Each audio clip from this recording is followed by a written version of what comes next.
Hello everyone, welcome to my channel informative ಲಾಗ್ಸ್ಗಳ.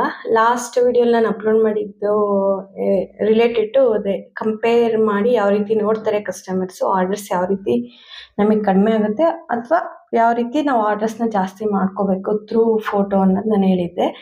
Because E commerce ಬಿಸ್ನೆಸ್ಸಲ್ಲಿ ಮೇಯ್ನಾಗಿ ಫೋಟೋಸೇ important. ಯಾಕಂದರೆ ನಾವು ಆಗ್ಬೋದು, ಬೇರೆಯವ್ರು ಆಗ್ಬೋದು, ಯಾರು ಎಕ್ಸ್ಪ್ಲೇನ್ ಮಾಡ್ಲಿಕ್ಕೆ ಕಲಿರಲ್ಲ. ಅಂದರೆ ಲೈಕ್ ಹೊರಗಡೆ ಶೋರೂಮ್ಸಲ್ಲೆಲ್ಲ ಮಾಡ್ತಾರಲ್ಲ, ಆ ರೀತಿ ಏನು ಫೆಸಿಲಿಟೀಸ್ ಇರಲ್ವಲ್ಲ. ಜಸ್ಟ್ ನಾವು ಫೋಟೋ ಅಷ್ಟೇ ಅಲ್ಲಿ ಕಾಣಿಸ್ತಿರುತ್ತೆ ಕಸ್ಟಮರ್ಸ್ಗೆ. ಸೊ ಅದರಿಂದ ಇದೇ ಇಂಪಾರ್ಟೆಂಟ್ ಅಂತ ನಾನು ಮೊದಲಿಂದ ಹೇಳ್ಕೊಂಬಂದಿದ್ದೆ ನಿಮಗೆ. ಇವತ್ತಿನ ಟಾಪಿಕ್ ಬಗ್ಗೆ ಮಾತಾಡೋಕ್ಕೂ ಮುಂಚೆ ಈ ಚಾನೆಲ್ನ ಸಬ್ಸ್ಕ್ರೈಬ್ ಮಾಡ್ಕೊಂಡು ಫಾಲೋ ಮಾಡ್ತೀವಿ, so that E commerce related informations ನಿಮಗೆ ಸಿಗ್ತಿರುತ್ತೆ. ಇನ್ ಕೇಸ್ ಯಾರಾದರೂ ಈ ಬಿಸ್ನೆಸ್ ಮಾಡಬೇಕು ಅಂದ್ಕೊಂಡವರು, ಇದ್ರಲ್ಲಿ ಗೈಡೆನ್ಸ್ ಬೇಕು ಅಂದ್ಕೊಂಡವರು, ನನಗೆ ಏನು ತಿಳಿದಿದೆಯೋ ಅದನ್ನು ನಾನು ಈ ವಿಡಿಯೋಸ್ ಥರ ಅಪ್ಲೋಡ್ ಮಾಡ್ತಿರ್ತೀನಿ ಈ ಚಾನಲಲ್ಲಿ. ಸೊ ದಟ್ ನೀವು ಇನ್ಫಾರ್ಮೇಟಿವ್ ಲಾಗ್ಸ್ ಕನ್ನಡನ ಸಬ್ಸ್ಕ್ರೈಬ್ ಮಾಡಿಕೊಂಡು ಫಾಲೋ ಮಾಡ್ತೀರಿ. ಇವತ್ತಿನ ಟಾಪಿಕ್ ಏನಂದರೆ, ನಾನು ಲಾಸ್ಟ್ ವಿಡಿಯೋಲಿ ಹೇಳಿದ್ದೆ ಅಲ್ಲ ನಿಮಗೆ, ಅಂದರೆ ಯಾವ ರೀತಿ ಫೋಟೋಸ್ನ ನಾವು ತೆಗೆದಿಟ್ಕೋಬೇಕಾಗುತ್ತೆ. ಯಾವುದು ಅಂದರೆ ಲೈಕ್ ವೆಂಡರ್ಸ್ ಕೆಲವರು ಇರ್ತಾರಲ್ಲ, ಅವರು ಕಳಿಸೋ ಫೋಟೋಸ್ನೇ ನಾವು ಹಾಕ್ಬಾರ್ದು ಪ್ಲಾಟ್ಫಾರ್ಮ್ಸಲ್ಲಿ ಅಂತ ಹೇಳಿದ್ದೆ. ಸೊ ಈಗ ನಾವು ಯಾವ ರೀತಿ ತೆಗಿಬೇಕು ಅಂದರೆ ಲೈಕ್ ಒಂದು ಪ್ರಾಡಕ್ಟ್ಸ್ದು ಎಷ್ಟು ಫೋಟೋಸ್ ಇರಬೇಕು, ಇದನ್ನೆಲ್ಲ ಡಿಫ್ರೆನ್ಸ್ ಎಲ್ಲ ನಿಮ್ಗೆ ಹೇಳ್ತೀನಿ. ಅಂದರೆ ಈಗ ಜ್ಯುವೆಲರಿ ಒಂಥರ ಆಗುತ್ತೆ. ಈಗ ಸ್ಯಾರಿ ಫೋಟೋಸ್ ಅಂದರೆ like body of the sari one type ಇರ್ಬೋದು, ಅಥವಾ ಪಲ್ಲು ಬೇರೆ ಥರ ಇರ್ಬೋದು. ಕಾಂಟ್ರಾಕ್ಟ್ ಲೈಕ್ ಬೇರೆ ಬೇರೆ ಕಾಂಟ್ರಾಸ್ಟ್ ಕಲರ್ಸ್ ಎಲ್ಲ ಇರುತ್ತಲ್ಲ. ಸೊ ಇದನ್ನೆಲ್ಲನೂ ನಾವು ಫೋಟೋಸಲ್ಲೇ ಕಸ್ಟಮರ್ಸ್ಗೆ ತಿಳಿಯೋ ರೀತಿ ನಮ್ಮದು ಇಮೇಜಸ್ ಇರಬೇಕಾಗುತ್ತೆ. ಅಂದರೆ ಲೈಕ್ ಇದು ಪಲ್ಲು ಪಾರ್ಟ್, ಇದು ಬ್ಲೌಸ್ ಪಾರ್ಟ್, ಇದು ಬಾಡಿ ಆಫ್ ದ ಸ್ಯಾರಿ, ಇದು ಈ ಥರ. ಅದೇ ಒಂದು ಮಿನಿಮಮ್ ಒಂದು ಪ್ರಾಡಕ್ಟ್ ಮಿನಿಮಮ್ ಅಂದರೂ 4 ಫೋಟೋಸ್ನ ಅಪ್ಲೋಡ್ ಮಾಡೋದು ತುಂಬ ಒಳ್ಳೆಯದು. ಆದ್ರೆ ಇನ್ ಕೇಸ್ ಬಳೆ ಜ್ಯುವೆಲರಿ ಅಂದ್ಕೊಳ್ಳಿ, ಅದು ಆಲ್ಮೋಸ್ಟ್ 1 to 2-3 ಫೋಟೋಸಲ್ಲೆಲ್ಲ ಅದು ಗೊತ್ತಾಗೋಗುತ್ತೆ ನಮಗೆ, ಇದು ಯಾವ ಥರ ಡಿಸೈನ್ ಇದೆ, ಏನಿದೆ, ಈ ಥರ ಎಲ್ಲ ಡೀಟೇಲ್ಸ್ ಎಲ್ಲ ನಮಗೆ ತಿಳಿಯುತ್ತೆ. ಬಟ್ ಸ್ಯಾರಿ, ಡ್ರೆಸ್ಸಸ್ಸು, ಅಂದರೆ ಚೂಡಿದಾರ್ಸು, ಟಾಪ್, ಲೆಗಿನ್ಸ್, ಈ ಥರ ಐಟಮ್ಸಲ್ಲಿ ಅಷ್ಟು ಬೇಗ ಗೊತ್ತಾಗಲ್ಲ. ಸೊ ದಟ್ ಒಂದು 4 ಫೋಟೋ ಆದರೂ ಮಿನಿಮಮ್ ಹಾಕಿ ಅನ್ನೋದು ನನ್ನ ಅನಿಸಿಕೆ. ಅಂದರೆ ಇದು ಯಾವುದ್ರ ಮೇಲೆ ಡಿಪೆಂಡ್ ಆಗುತ್ತೆ, ನೀವೇನು ಮಾರಾಟ ಮಾಡ್ತಿದ್ದೀರಾ ಅನ್ನೋದು ಇಂಪಾರ್ಟೆಂಟ್ ಆಗುತ್ತೆ. ಅಂದರೆ ಲೈಕ್ ಈಗ ಕಿಚನ್ ಐಟಮ್ಸ್ನ ಸೇಲ್ ಮಾಡ್ತಿದ್ದೀರಾ ಅಂದ್ಕೊಳ್ಳಿ, ಅದೇ ಡಿಫ್ರೆಂಟು ಫೋಟೋಗ್ರಫಿ ತೆಗಿಬೇಕಾಗುತ್ತೆ. ಅಂದರೆ ಈಗ ತವಾ ಮೇಲೆ ಏನು ಮಾಡ್ತೀವಿ ಅನ್ನೋ ಟೈಪ್ ಆಗ್ಬೋದು, ಆ ಥರ. ಸ್ವಲ್ಪ ಈಗ ಕಿಚನ್ ಐಟಮ್ಸ್ನೆಲ್ಲ ವೆಂಡರ್ಸ್ನೇ ಕಳಿಸ್ತಾರಲ್ಲ, ಅವನ್ನೇ ಆಲ್ಮೋಸ್ಟ್ ಪ್ರಿಫರ್ ಮಾಡ್ತಾರೆ ಎಲ್ಲರೂ ಹಾಕೋಕ್ಕೆ. ಬಟ್ ಅದನ್ನು ಸ್ವಲ್ಪ ಕಡಿಮೆ ಮಾಡಿದ್ರೆ ತುಂಬ ಒಳ್ಳೆಯದು. ಆ್ಯಂಡ್ ಟೋಟಲಿ ಇದ್ರ ರಿಲೇಟೆಡ್ ಇನ್ಫಾರ್ಮೇಷನ್ ಏನಂದರೆ, ನಮ್ಮ ಫೋಟೋ ಅಂದರೆ ನಾವು ಹಾಕೋ ಇಮೇಜು ಏನು ತಿಳಿಸ್ಬೇಕು ಅಂದರೆ ಕಸ್ಟಮರ್ಸ್ಗೆ ಎವ್ರಿಥಿಂಗ್ ಅಬೌಟ್ ಆ ಪ್ರಾಡಕ್ಟ್ ಬಗ್ಗೆ ಅವ್ರಿಗೆ ಅರ್ಥ ಆಗಬೇಕು. ಐದರ್ ಅದು ಬಟ್ಟೆ ಆಗ್ಬೋದು, ಕಿಚನ್ ಐಟಮ್ಸ್ ಆಗ್ಬೋದು, ಪೂಜಾ ಐಟಮ್ಸ್ ಆಗ್ಬೋದು, ಡೆಕೋರೇಟಿವ್ ಐಟಮ್ಸ್ ಆಗ್ಬೋದು. ಈಗ ವಾಲ್ ಡೆಕೋರ್ಸ್ ಎಲ್ಲ ಬರುತ್ತೆ, ನಾವು ಜಸ್ಟ್ ಸುಮ್ಮನೆ ಫೋಟೋ ಹಾಕಿದ್ರೆ ಗೊತ್ತಾಗಲ್ಲ. ಒಂದು ವಾಲ್ ಮೇಲೆ ಅದು ಇಟ್ಟು ನಾವು ಒಂದು ಫೋಟೋ ಕ್ಲಿಕ್ ಮಾಡಿದಾಗ ಓಕೆ, ಒಂದು ವಾಲಲ್ಲಿ ಈ ರೀತಿ ಕಾಣುತ್ತೆ ಅನ್ನೋ ಇಮ್ಯಾಜಿನೇಷನ್ ಕಸ್ಟಮರ್ಗೆ ಬರುತ್ತೆ. ಸೊ ನೀವು ಈ ಪ್ರಾಡಕ್ಟ್ಸ್ ಏನು ಸೇಲ್ ಮಾಡ್ತೀರಾ ಅನ್ನೋದ್ರ ಮೇಲೆ ನೀವು ಯಾವ ರೀತಿ ಫೋಟೋಸ್ನ ತೆಗಿಬೇಕು ಅನ್ನೋದು ಇಂಪಾರ್ಟೆಂಟ್ ಆಗುತ್ತೆ. ಸೊ ಆದಷ್ಟು ಇದ್ರ ಬಗ್ಗೆ ಕಾನ್ಸಂಟ್ರೇಟ್ ಮಾಡಿ.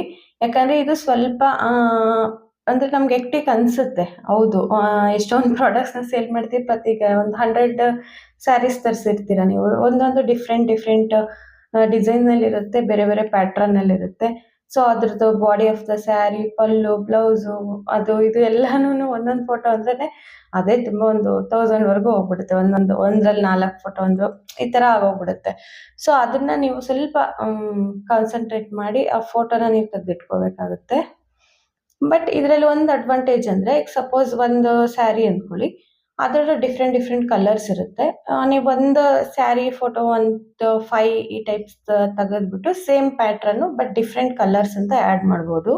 ಮೀಶೋಲ್ಲಿ ಅಂದರೆ ಒಂದು 9 to 10 ಕಲರ್ಸ್ ಒಂದು ಸ್ಯಾರಿಲಿ ಇರುತ್ತೆ ಅಂದ್ಕೊಳ್ಳಿ, ಅದನ್ನು ಡಿಫ್ರೆಂಟ್ ಕಲರ್ಸ್ ಇದೆ ಅಷ್ಟೇ ಅಂತಲೇ ಆ್ಯಡ್ ಮಾಡ್ಬೋದು. ಒಂದು ಸ್ಯಾರಿ ಫುಲ್ಲು ಡೀಟೇಲಾಗಿ ನೀವು ಫೋಟೋಸ್ ಹಾಕಿರ್ತೀರ, ಇನ್ನು ಮಿಕ್ಕಿದ್ದಂಥ ಕಲರ್ಸ್ ಎಲ್ಲ ಜಸ್ಟ್ ಫೋಟೋಸ್ ಹಾಕಿದ್ರು ಅವ್ರಿಗೆ ಅರ್ಥ ಆಗುತ್ತೆ.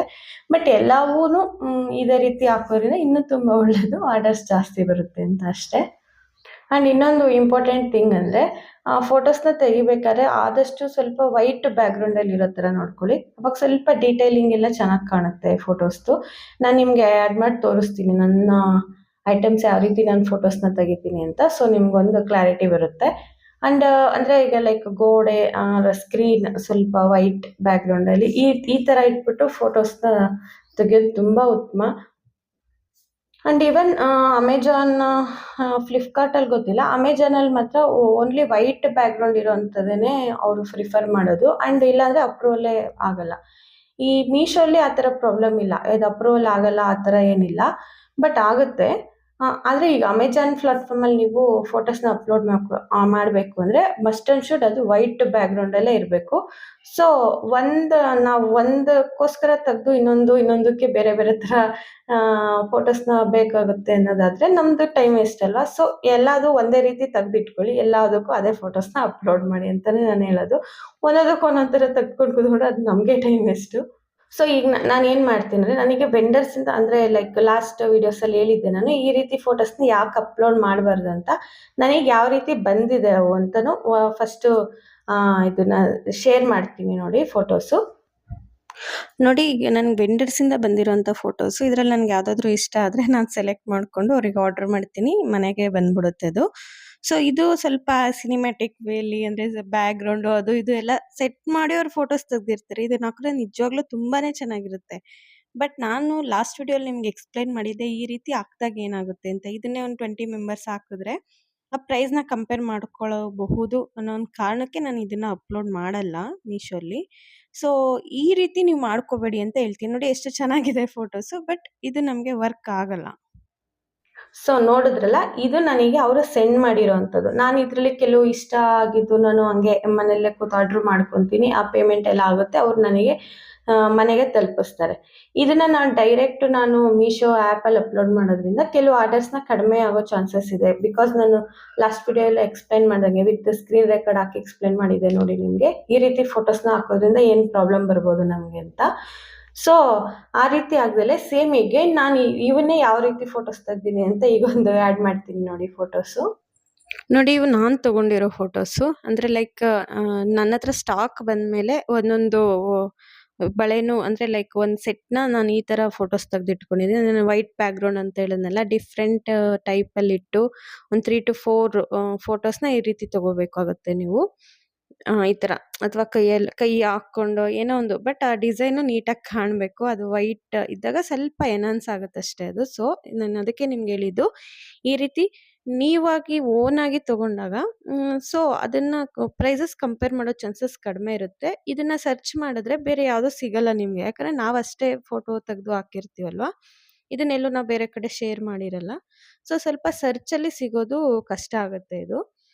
ಆದ್ದರಿಂದ ಈ ರೀತಿ ಮಾಡಲಿಕ್ಕೆ ಟ್ರೈ ಮಾಡಿ. ಅಂದರೆ ವೈಟ್ ಬ್ಯಾಕ್ಗ್ರೌಂಡಲ್ಲಿಟ್ಟು ನಾನು ಯಾವ ರೀತಿ ತೆಗ್ದಿದ್ದೀನಿ ಈ ಥರ ಸ್ವಲ್ಪ ಟ್ರೈ ಮಾಡಿ. ಎಲ್ಲ ಐಟಮ್ಸು ಇದೇ ರೀತಿ ನೀವು ಮಾಡ್ಕೋಬೋದು. ಸೊ ಅರ್ಥ ಆಯಿತು ಅನಿಸುತ್ತೆ ನಿಮಗೆ, ಅಂದರೆ ಎರಡಕ್ಕೂ ಡಿಫ್ರೆನ್ಸಸ್ ಏನಿದೆ ಅಂತ. ಬಟ್ ಕಡಿಮೆ ಕೆಲಸ ಆಗುತ್ತೆ ನಮಗೆ, ನಾನು ಅದು ಒಪ್ಕೊತೀನಿ. ಅಂದರೆ ಅವ್ರನ್ನೇ ಡೈರೆಕ್ಟ್ ಅಪ್ಲೋಡು ಮಾಡ್ಬೋದು, ಯಾರು ಅದರಲ್ಲಿ ಏನು ಕೇಳಲ್ಲ, ಮಾಡ್ಕೋಬಾರ್ದು ಅಂತ ಯಾರು ಹೇಳಲ್ಲ. ಬಟ್ ಈ ರೀತಿ ಮಾಡೋದ್ರಿಂದ ನಮಗೆ ಸೇಲ್ಸ್ ಜಾಸ್ತಿ ಆಗುತ್ತೆ. ಮೇಯ್ನ್ ಬಿಸ್ನೆಸ್ ಅಂದರೆ ಒಂದು ಲಾಭಕ್ಕೋಸ್ಕರನೇ ನಾವು ಮಾಡ್ತೀವಲ್ವ. ಸೊ ಅದರಲ್ಲಿ ಇದು ಕೂಡ ಒಂದು ಎಫರ್ಟ್ಸ್ ನಾವು ಹಾಕೋದು ತುಂಬಾ ಮುಖ್ಯ. ಇದನ್ನು ಮಾತ್ರ ನೆಗ್ಲೆಕ್ಟ್ ಮಾಡಬೇಡಿ. ಇದು ನಮಗೆ ಅಂದರೆ ವರ್ತ್ ಆದಾಗ ಅಷ್ಟೇ ನಮ್ಗೆ ಇದ್ರ ಬೆಲೆ ಗೊತ್ತಾಗುತ್ತೆ. ಬಿಟ್ಟರೆ ಅಂದರೆ ಅವಾಗ ಸ್ವಲ್ಪ ಹೆಕ್ಟಿಕ್ ಅನಿಸುತ್ತೆ. ಯಾಕಂದರೆ ನನಗೂ ನಿಜವಾಗ್ಲೂ ಎಲ್ಲ ಐಟಮ್ಸ್ದು ಫೋಟೋಸ್ ತೆಗೆಯೋದು ನನಗೆ ಪರ್ಸ್ನಲಿ ತುಂಬಾ ದೊಡ್ಡ ಕೆಲಸ ಅಂತ ನನ್ನ ಫೀಲಿಂಗು. ಬೇರೆ ಎಲ್ಲ ವರ್ಕು ಈಸಿ ಆಗುತ್ತೆ, ಪ್ಯಾಕ್ ಮಾಡೋದು ಆ್ಯಂಡ್ ಅಪ್ಲೋಡ್ ಮಾಡೋದು ಎಲ್ಲನೂ ಈಸಿನೇ, ಬಟ್ ಫೋಟೋಸ್ ತೆಗೆಯೋದು ತುಂಬ ಕಷ್ಟ. ಅದಕ್ಕೆ ಏನು ಮಾಡ್ಬೋದು ಅಂದರೆ, ನೀವು ಇನ್ನೊಂದು ಆಪ್ಷನ್ನು, ಇದು ಒಳ್ಳೆ ಯಾವ್ದು ಸೇಲ್ಸ್ ಚೆನ್ನಾಗಿ ನಡೀತಿದೆ ನಿಮ್ಮಲ್ಲಿ ನೋಡಿಕೊಂಡು ಅದೇ ಐಟಮ್ಸ್ನ ರೀಸ್ಟಾಕ್ ಮಾಡಿಸ್ಲಿಕ್ಕೆ ಟ್ರೈ ಮಾಡಬೇಕು ನೀವು ಈ ಕಾಮರ್ಸ್ ಬಿಸ್ನೆಸ್ಸಲ್ಲಿ. ಅವಾಗ ಏನಾಗುತ್ತೆ, ಆಲ್ರೆಡಿ ನಾವು ಅಪ್ಲೋಡ್ ಮಾಡಿರ್ತೀವಿ, ಜಸ್ಟ್ ನಾವು ಎಷ್ಟು ಸ್ಟಾಕ್ ಎಕ್ಸ್ಟ್ರಾ ಇದೆ ಅದನ್ನೊಂದನ್ನೇ ಅಪ್ಡೇಟ್ ಮಾಡ್ಕೋಬೇಕಾಗುತ್ತೆ. ಈಗೇನೋ ಸಪೋಸ್ ಒಂದು 50 ಪೀಸ್ ತರಿಸಿರ್ತೀರ ಯಾವುದೋ ಒಂದು ಐಟಮು, ಅದು ಜಾಸ್ತಿ ಸೇಲ್ ಆಗ್ತಿರುತ್ತೆ, ಇನ್ನೊಂದು 5 ಏನೋ ಇದೆ, ಮತ್ತೆ ಅದನ್ನು ರೀಸ್ಟಾಕ್ ಮಾಡಿಸಿ ಒಂದು 50 100 ಅಂದರೆ ಫೋಟೋಸ್ ಹಾಕೋ ಅವಶ್ಯಕತೆ ಇಲ್ಲ. ಅವಾಗ ಜಸ್ಟ್ ನಮಗೆ ನೀನು ಈಗ ಎಕ್ಸ್ಟ್ರಾ ಇನ್ನೆಷ್ಟಿದೆ ನಮ್ಮ ಹತ್ರ ಅನ್ನೋದಷ್ಟೇ ಎಡಿಟ್ ಮಾಡಿ ಇಷ್ಟು ಐಟಮ್ ಇದೆ ಅಂತ ನಾವು ಅಪ್ಡೇಟ್ ಮಾಡಬೇಕಾಗುತ್ತೆ ಅಷ್ಟೇ. ಸೊ ಅದು ಸ್ವಲ್ಪ ಈಸಿ, ಬಟ್ ಅದನ್ನು ಯಾವಾಗಲೂ ಒಂದೇ ಐಟಮ್ಮು ಸೇಲ್ ಆಗ್ತಿರಲ್ಲ. ಸೊ ಅದನ್ನು ಸ್ವಲ್ಪ ನೋಡಿಕೊಂಡು ಯಾವುದನ್ನ ಜಾಸ್ತಿ ಹಾಕಿಸ್ಬೇಕು, ಯಾವುದನ್ನು ಕಡಿಮೆ ಹಾಕಬೇಕು, ಏನು ಇತ್ತು ಅಂತ ನೀವೇ ಪ್ಲ್ಯಾನ್ ಮಾಡ್ಕೋಬೇಕಾಗತ್ತೆ ಅದರದ್ದು. ಸೊ ಇಷ್ಟೇ ಇವತ್ತಿನ ವಿಚಾರ. ನೆಕ್ಸ್ಟ್ ವಿಡಿಯೋಲಿ ನಾನು ಇದೇ ಫೋಟೋಸ್ನ ಯಾವ ರೀತಿ ಅಪ್ಲೋಡ್ ಮಾಡೋದಂತ ವಿತ್ ಸ್ಕ್ರೀನ್ ರೆಕಾರ್ಡ್ ಹಾಕ್ತೀನಿ. ಅಂದರೆ ಲೈಕ್ ಈಗ ಬಳೆ ಅಂತ ತಗೊಳ್ಳಿ, ಅದು ಡಿಫ್ರೆಂಟ್ ಸೈಜ್ ಇರುತ್ತೆ, ಲೈಕ್ 2, 4, 2, 6, 2, 8 ಈ ಥರ. ನೀವು ಅಪ್ಲೋಡ್ ಮಾಡಿದಾಗ ಜಸ್ಟ್ ಫ್ರೀ ಸೈಜ್ ಅಂತಲೇ ಇರುತ್ತೆ ಅದರಲ್ಲಿ ಆಪ್ಷನ್ನು. ಫ್ರೀ ಸೈಜ್ ಅಂತ ಕೊಟ್ಟರೆ ಕಸ್ಟಮರ್ ಹೆಂಗೆ ಸೆಲೆಕ್ಟ್ ಮಾಡ್ತಾರೆ ನಿಮ್ಮದು 2, 4 ಸೈಜು, 2, 6, 2, 8 ಈ ಥರ ಅವ್ರ ಡಿಫ್ರೆಂಟ್ ಸೈಜಸ್ ಇರುತ್ತಲ್ಲ ಬಳೆದು. ಸೊ ಅದನ್ನು ನಾವು ಅಪ್ಲೋಡ್ ಮಾಡಬೇಕಾದ್ರೆ ಮಾಡಬೇಕಾಗತ್ತೆ. ಒಂದೇ ಇದರಲ್ಲೇ ಲೈಕ್ ಈಗ ಒಂದು ಬಳೆ ಅದರಲ್ಲಿ ಎಷ್ಟು ಸೈಜಸ್ ಅವೈಲೇಬಲ್ ಇದೆ ಅನ್ನೋದು ಅದ್ರ ಕೆಳಗಡೆನೆ ಬಂದ್ಬಿಡ್ಬೇಕು. ಸೊ ಇದನ್ನೆಲ್ಲ ಯಾವ ರೀತಿ ಮಾಡೋದಂತ ನಾನು ನೆಕ್ಸ್ಟ್ ವಿಡಿಯೋಲಿ ಆ್ಯಡ್ ಮಾಡ್ತೀನಿ. ಅಂದರೆ ಮೇ ಬಿ ನಾಡಿದ್ದು ಇಲ್ಲ ಸ್ಯಾಟರ್ಡೆ ಆ ಥರ ಅಪ್ಲೋಡ್ ಮಾಡ್ತೀನಿ ವಿಡಿಯೋ. ಸೊ ಅದು ಆ್ಯಕ್ಚುಲಿ ಅದು ತುಂಬ ಇಂಪಾರ್ಟೆಂಟು. ಅದು ಒಂದು ನೋಡ್ಕೊಳ್ಳಿ. ಅಂದರೆ ಒಂದು ಅಪ್ಲೋಡ್ ಮಾಡೋದು ನೋಡಿಕೊಂಡ್ರೆ ಡಿಫ್ರೆಂಟ್ ಪ್ರಾಡಕ್ಟ್ಸ್ನ ಅದೇ ರೀತಿ ನೀವು ಅಪ್ಲೋಡ್ ಮಾಡ್ಕೋಬೋದು. ಆಮೇಲೆ ನಿಮ್ಗೆ ಈಸಿ ಆಗುತ್ತೆ. ಅಂದರೆ ನನಗೆ ಬಳೆ ಅಂತ ಯಾಕೆ ಹೇಳ್ತಿದ್ದೀನಿ ಅಂದರೆ ಸ್ವಲ್ಪ ವರ್ಕ್ ಕಡಿಮೆ ಆಗುತ್ತೆ. ನನಗೆ ಸ್ಯಾರೀಸ್ ಅದೆಲ್ಲ ಫೋಟೋಸ್ ಎಲ್ಲ ತೋರಿಸೋದ್ರಿಂದ ನನಗೆ ನೆಕ್ಸ್ಟು ಅದನ್ನೆಲ್ಲ ಕ್ಲೀನ್ ಮಾಡೋದು ಮಡ್ಚಿಡೋದೆಲ್ಲ ಸ್ವಲ್ಪ ಹೆಕ್ಟಿಕ್ ಆಗುತ್ತೆ. ಸೊ ನನ್ನ ಕೆಲಸನೂ ಈಸಿ ಆಗುತ್ತಲ್ವ ಅಂತ ಜಸ್ಟ್ ಜ್ಯುವೆಲರಿಲೇ ತರಿಸ್ತಿದ್ದೀನಿ ನಾನು. ಆ್ಯಂಡ್ ಸ್ಯಾರೀಸ್ ಅಂದರೆ ಅದರಲ್ಲಿ ಸೈಜಸ್ನೆಲ್ಲ ಸೆಲೆಕ್ಟ್ ಮಾಡೋ ಅವಶ್ಯಕತೆ ಏನಿಲ್ಲ, ಒಂದೇ ಇದು ಅಳತೆಯಲ್ಲಿರುತ್ತಲ್ಲ ಅದು. ಸೊ ಇದಾದರೆ ಸ್ವಲ್ಪ ನಿಮಗೆ ಬೇರೆ ಇವಕ್ಕೂ ಕೂಡ ಯೂಸ್ ಆಗುತ್ತೆ ಅನ್ನೋ ಕಾರಣಕ್ಕೆ ಯಾವುದು ಡಿಫಿಕಲ್ಟ್ ಆಗಿರುತ್ತೆ ಅದನ್ನು ತೋರಿಸೋಣ ಅಂತ ಅಷ್ಟೇ. ಇದೇ ರೀತಿ ಅಂದರೆ ಈಗ ಸೇಮ್ ಥಿಂಗ್, ಈಗ ಕುರ್ತೀಸ್ ಅಂತ ಅಂದ್ಕೊಳ್ಳಿ, ಇದೇ ಬಳೆ ಎಲ್ಲ ಯಾವ ರೀತಿ ಅಪ್ಲೋಡ್ ಮಾಡ್ತೀವಿ, ನೆಕ್ಸ್ಟ್ ಕುರ್ತೀಸ್ಗೂ ಕೂಡ ಇದೇ ರೀತಿಯೇ ಪ್ರೊಸೀಜರ್ ಇರುತ್ತೆ. ಬೇರೆ ಏನು ಚೇಂಜಸ್ ಇರಲ್ಲ. ಅಂದರೆ ಡಿಫ್ರೆಂಟ್ ಸೈಜಸ್ನ ಯಾವ ರೀತಿ ಅಪ್ಲೋಡ್ ಮಾಡೋದು ಅಂತ ಅಷ್ಟೇ. ಸೊ ಅದನ್ನು ನಾನು ನೆಕ್ಸ್ಟ್ ವಿಡಿಯೋಲಿ ನಿಮಗೆ ತೋರಿಸ್ಕೊಡ್ತೀನಿ. So that's it for today. ಇವತ್ತಿನ ವಿಡಿಯೋ ನಿಮ್ಗೆ ಇಷ್ಟ ಆಗಿದೆ ಅಂದ್ಕೊತೀನಿ. ಇಷ್ಟ ಆಗಿದ್ರೆ ಯಾವ ರೀತಿ ನಿಮಗೆ ಹೆಲ್ಪ್ ಆಗಿದೆ ಅನ್ನೋದು ನನಗೊಂದು ಕಮೆಂಟ್ ಮಾಡಿ ತಿಳಿಸಿ. ಆ್ಯಂಡ್ ಇನ್ನೂ ಯಾವ ರೀತಿ ವೀಡಿಯೋಸ್ ಬೇಕಂತ ನನಗೆ ಕಮೆಂಟ್ ಮಾಡಿ ತಿಳಿಸಿ. ನೆಕ್ಸ್ಟ್ ವೀಡಿಯೋಸನ್ನು ಅದನ್ನು ಮಾಡಲಿಕ್ಕೆ ಟ್ರೈ ಮಾಡ್ತೀನಿ ನಾನು. ಸೊ ನೆಕ್ಸ್ಟ್ ಇದೇ ರೀತಿ ವಿಡಿಯೋ ಜೊತೆ ಮೀಟ್ ಆಗೋಣ. Thank you so much.